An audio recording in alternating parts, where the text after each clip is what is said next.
एक समय था जब अनिल अंबानी भारत के सबसे चमकते कारोबारी सितारों में से एक थे। साल 2008 में फोर्ब्स ने उन्हें दुनिया का छठा सबसे अमीर शख्स बनाया था। लेकिन अब वही अनिल अंबानी अलग वजहों से फिर से चर्चा में है। चर्चा की ताज़ा वजह है प्रवर्तन निदेशालय यानी ईडी की कार्रवाई। खबर आई है कि ईडी ने अनिल अंबानी के रिलायंस ग्रुप से जुड़े 35 से ज़्यादा ठिकानों पे छापेमारी की है।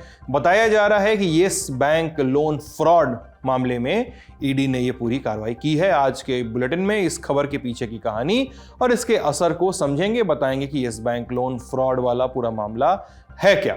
नमस्ते, हम सिद्धांत और आप देखना शुरू कर चुके हैं ललन टॉप का डेली फाइनेंशियल बुलेटिन खर्चा पानी। Brought to you by Bajaj Freedom and Sharda University. दुनिया की पहली सीएनजी मोटरसाइकिल बजाज फ्रीडम, आजादी आगे बढ़ने की। 24 जुलाई 2025 दिन गुरुवार सुबह सुबह खबर तैरी। ईडी ने अनिल अंबानी के रिलायंस अनिल अंबानी ग्रुप यानी रागा से जुड़े 35 से अधिक ठिकानों और 50 कंपनियों पर ताबड़तोड़ छापेमारी की है।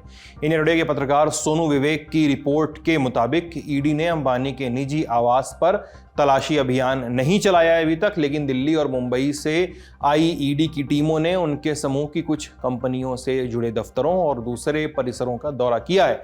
इस दौरान कंपनी के करीब 25 छोटे बड़े अधिकारियों से भी पूछताछ की गई है।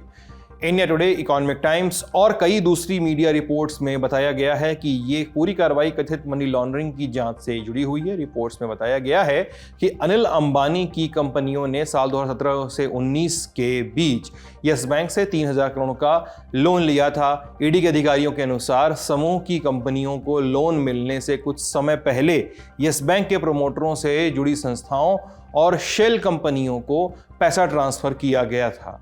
बता दें कि शेल कंपनी एक ऐसी कंपनी होती है जो केवल कागजों पे होती है, उसका कोई दफ्तर अपना वास्तविक कारोबार नहीं होता है, कर्मचारी भी नहीं होते हैं, उसे डमी कंपनी भी कहा जाता है। अब इकोनॉमिक टाइम्स में जानकारी दी गई है कि जांचकर्ताओं को इसके प्रमोटर सहित येस बैंक के अधिकारियों के संभावित रिश्वतखोरी के भी सुराग मिले हैं। इंडिया टुडे की रिपोर्ट में बताया गया है कि बैंक अधिकारियों ने रिलायंस होम फाइनेंस लिमिटेड यानी RHFL से जुड़ी जानकारियां ईडी के साथ साझा की हैं। ईडी ने इस रिलायंस होम फाइनेंस लिमिटेड की तरफ से बांटे गए कॉरपोरेट लोन में खास तरह का पैटर्न फ्लैग किया है।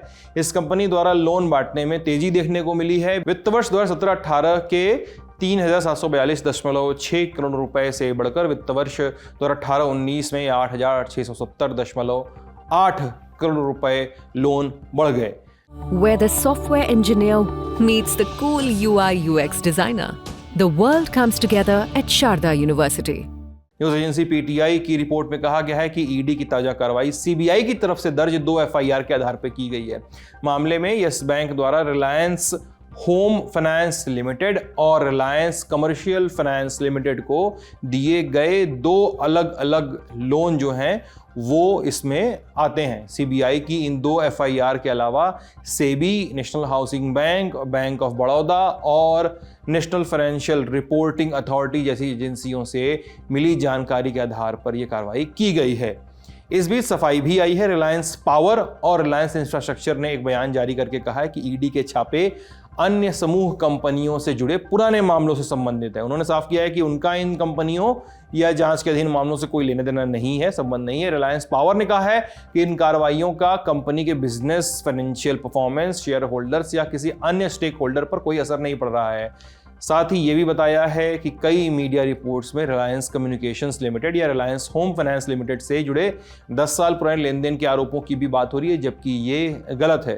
रिलायंस पावर एक पूरी तरह से स्वतंत्र लिस्टेड कंपनी है जिसका रिलायंस कम्युनिकेशन या रिलायंस होम फाइनेंस लिमिटेड से कोई कारोबारी या वित्तीय संबंध नहीं है। इसके अलावा कंपनियों ने कहा है कि अनिल अंबानी रिलायंस पावर और रिलायंस इंफ्रास्ट्रक्चर के बोर्ड में शामिल नहीं है। लेकिन नुकसान तो हो चुका है, क्योंकि ईडी के एक्शन की खबर सामने आने के बाद अनिल अंबानी के कारोबारी समूह में हलचल मची है। छापेमारी की खबर के बाद से ही समूह की प्रमुख कंपनियों के शेयर्स में गिरावट देखने को मिली है। 24 जुलाई को समूह की 2 प्रमुख कंपनियों रिलायंस इंफ्रास्ट्रक्चर और रिलायंस पावर के शेयर जो है वो 5% तक गिरकर बंद हुए हैं। इन शेयरों में कमी और इनके बयान आप समझ सकते हैं कि रिलायंस ग्रुप में थोड़ी अफरा तफरी तो दिखाई दे रही है, जिसके ऊपर एक्शन हुआ है उसको छोड़कर कई अन्य अन्य कंपनीज की तरफ से बयान आ रहा है। बहरहाल कंपनी के शेयरों की कीमत पे पड़ने वाले संभावित असर के बारे में हमने एक्सपर्ट से बात की, सुनिए उन्होंने क्या कहा। चूंकि ईडी के छापे के बाद कहीं ना कहीं से यहाँ पर अनिल अंबानी के लिए थोड़ी मुश्किलें बढ़ी हैं और इसी वजह से उनके ग्रुप की कंपनियों के शेयर में भी यहाँ पर एक बड़ी गिरावट देखने को मिल रही है और इन्वेस्टर को भी यहाँ पर नुकसान का सामना करना पड़ सकता है। फिलहाल आगे की बात करें तो अभी रिलायंस इंफ्रास्ट्रक्चर, आर पावर या फिर RHFL और साथ ही आरकॉम, इन स्टॉक से यहां पर दूरी बनाकर रखनी चाहिए क्योंकि ये गिरावट और बड़ी हो सकती है और इन लेवल से अभी 20% तक की गिरावट और यहां पर देखने को मिल सकती है। तो अगर ऐसे हालात बनते हैं तो आपका पैसा यहां पर फंस सकता है। तो स्टॉक मार्केट में इन कंपनियों से थोड़ी सी दूरी बनाकर रखनी चाहिए। अब ईडी की ताजा कार्रवाई एक और कार्रवाई से नत्थी हो रही है। 13 जून 2025 को देश के सबसे बड़े सरकारी बैंक भारतीय स्टेट बैंक ने अनिल अंबानी और उनकी कंपनी रिलायंस कम्युनिकेशंस यानी आरकॉम को धोखेबाज यानी फ्रॉड घोषित कर दिया था। वित्त राज्य मंत्री पंकज चौधरी ने लोकसभा में कहा भी था कि एसबीआई ने 24 जून 2025 को आरबीआई को मामले की सूचना भी दे दी थी। बैंक अब सीबीआई में औपचारिक शिकायत दर्ज कराने की तैयारी कर रहा है। लेकिन सवाल है कि एसबीआई ने ऐसा किया क्यों? दरअसल स्टेट बैंक का कहना है कि रिलायंस कम्युनिकेशन ने उनसे लिए 31,580 करोड़ रुपए के लोन का बेजा इस्तेमाल किया है। इसमें से करीब 13,667 करोड़ रुपए अनिल अंबानी समूह की दूसरी कंपनियों के लोन चुकाने में खर्च किए गए। वहीं 12,692 करोड़ रुपए रिलायंस ग्रुप की दूसरी कंपनियों को ट्रांसफर किए गए। इसके बाद ही यह फैसला लिया गया एसबीआई की तरफ से। अब उनके सिर पर एक और फजीहत है। बता दें कि अगस्त 2024 में सेबी ने यानी securities and exchanges board of India, इन्होंने रिलायंस होम फाइनेंस में फंड डाइवर्जन के लिए अनिल अंबानी पे 5 साल का प्रतिबंध लगाया था। इसके बाद अनिल अंबानी पर सिक्योरिटी मार्केट में भागीदारी और लिस्टेड कंपनियों में निदेशक पद पर संभालने पर भी रोक लगा दी गई थी। साथ ही 25 करोड़ रुपए का जुर्माना भी लगा दिया गया था। अब इस कार्रवाई से अनिल अंबानी की छवि को गहरा धक्का लगा था। हालांकि इसके बाद कई खबरें ऐसी भी आई थीं, कहा गया कि अनिल अंबानी फिर से धमाकेदार वापसी कर सकते हैं क्योंकि उनके समूह की कंपनियों के कर्ज वर्ज पाटे जा चुके हैं, विशेष रूप से रिलायंस इंफ्रास्ट्रक्चर और रिलायंस पावर के। लेकिन फजीहत चलती रही है। अब इन फजीहतों के अलावा अनिल अंबानी के खिलाफ दिवालियापन की कार्रवाई भी नेशनल कंपनीज लॉ ट्रिब्यूनल यानी एनसीएलटी में मुंबई के ब्रांच में चल रही है। एनसीएलटी का अंतिम फैसला अभी आना बाकी है। और अब आ गई ये ईडी वाली कार्रवाई। अनिल अंबानी के रिलायंस ग्रुप के लिए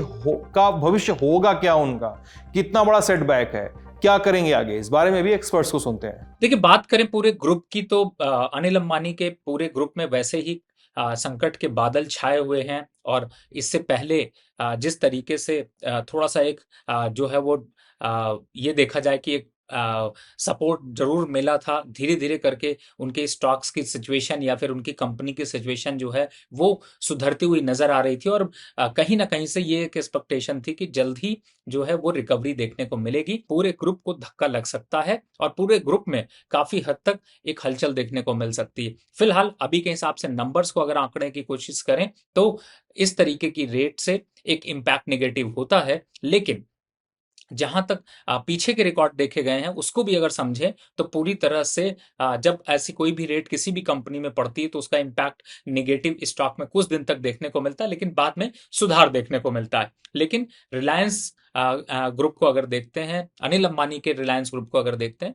तो मुझे लगता है कि संकट के बादल थोड़े और गहरा सकते हैं। आज की खर्चा पाने में इतना। इसे लिखा था हमारे साथी प्रदीप यादव ने। अपना ख्याल रखिएगा, स्वस्थ रहिएगा। बहुत बहुत शुक्रिया।